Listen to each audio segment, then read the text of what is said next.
masoko foko manembo ngwano na feo no tsareng zaho akato manky anao asa ialoatra tany misy anao fa zaho akato malane kalefoka raha ho foatay efa tsy mavilavila abijola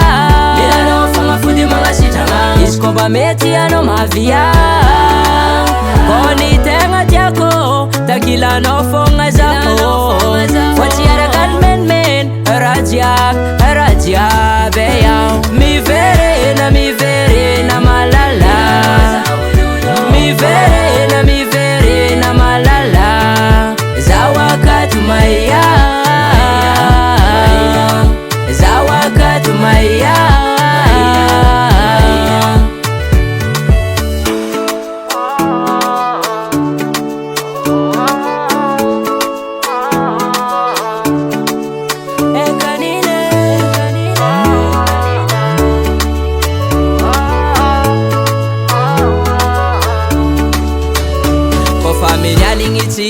Fande kara maita sorano matsaro teniteny mami ndraiky safosafu kara fa maita tsindrifeya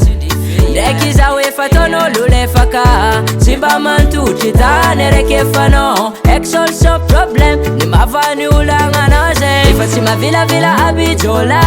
milanao fagnafody magnasitragna izy ko mba mety anao mavia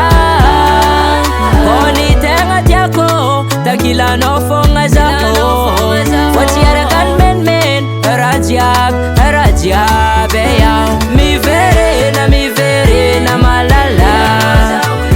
miverena malala zaho akato maia zaho akato maia miverena malala miverena malala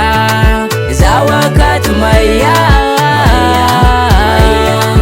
zaho akato maia efa tsy mavilavila abijola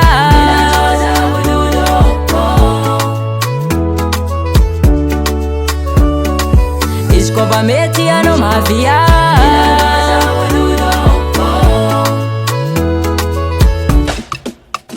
miverena